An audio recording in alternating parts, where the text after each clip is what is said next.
యేసు ప్రభువే మానవ జాతికి సరైన సమీప బంధువుడు. ఆయనే సామర్థ్యము కలిగిన వాడు, ఆయనే ఇష్టము కలిగినటువంటి విమోచకుడు. అందుకంటాడు, నీ విమోచకుడు ఇశ్రాయేలు పరిశుద్ధ దేవుడే, ఏ పురుగు వంటి యాకోబు అన్నాడు. ఈ రోజున మనం నేను పురుగు లాంటి దాన్ని, నేను ఒక పురుగు లాంటి వాడిని అని ఎంచుకోవడం మనకు రాలేదు కనుక, అయితే పర్వతాలు అనుకుంటున్నాం, లేకపోతే పులులు అనుకుంటున్నాం. కానీ నన్ను పురుగు లాంటి దాన్ని అని అనుకోవడం రాక, ఎక్కడో అహంకారం మన బుర్రకెక్కితే మెడబిర్సుతనం పెరిగి తెగ రాలిపోతున్నాం. నేనంటే ఏమనుకుంటున్నాం? నా కులం పెద్దది, నా డబ్బు ఎక్కువ, నాకు ఆస్తిపాస్తులు ఎక్కువ, నా చదువు సంధ్యలు ఎక్కువ, నాకు అందచందాలు ఎక్కువ, నా గురించి ఏమనుకుంటున్నాం? అక్క చెల్లి తమ్ముడన్న వినండి, మనుషులతో మనల్ని పోల్చుకుంటే ఎక్కువ అనిపిస్తాం.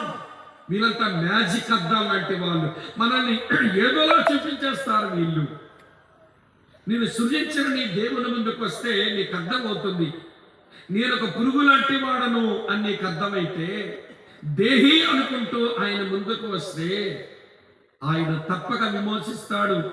ఆయన విమోచించిన కొరకని రక్తమాంసాలు కలిగిన వాడైనాడు. శిలువ మీదకు వచ్చి ఆయన ప్రాణం పెట్టాడు. అందుచేత ప్రియులారా, పురుగుమని ఎంచుకుంటే, ఆయన ద్వారా విమోచించబడితే పాప దాస్యమనిచ్చి బయటకు వచ్చినోను అవుతాం. పాప దాస్యమనిచ్చి బయటకు వచ్చినోను అవుతాం. అలా వచ్చిన వారి జీవితం ఎలా ఉంటుందో పౌలయ్య ఒక మాట చెప్పారు. మీ కొరకే చదువుతాను చూడండి. రోమీయులకు రాసిన పత్రిక 6వ అధ్యాయం 14వ వచనం ఇలా రాసి ఉంది, మీరు కృపకే గాని ధర్మశాస్త్రము లోనైన వారు కారు గనుక పాపము మీ మీద ప్రభుత్వము చెయ్యదు. No dominion of the sin. ఇక పాపం మీ మీద ప్రభుత్వం చేయదు. మీరు పాప దాస్యమనిచ్చి విడుదల పొందిన వారయ్యారు. ఇక పాపం మీ మీద ప్రభుత్వం చెయ్యదు. దానికి చెల్లించవలసిన విమోచన క్రయధనం ఆ విమోచకుడు శిలువ మీద చెల్లించాడు. ఇప్పుడు నేరుగా ఒక మాట మిమ్మల్ని అడగనా? యేసుక్రీస్తు యొక్క ఆ యవ్వన పరిశుద్ధ రక్తం నీ కొరకే చిందించబడింది అన్న గ్రహింపు గల దానిపై, నీ కొరకే అది శ్రమించింది అన్న గ్రహింపు కలిగిన వాడవై, ఆయన వలన విమోచించబడిన ఈ ఆధ్యాత్మిక మెట్టుకు ఏమైనా చేరావా?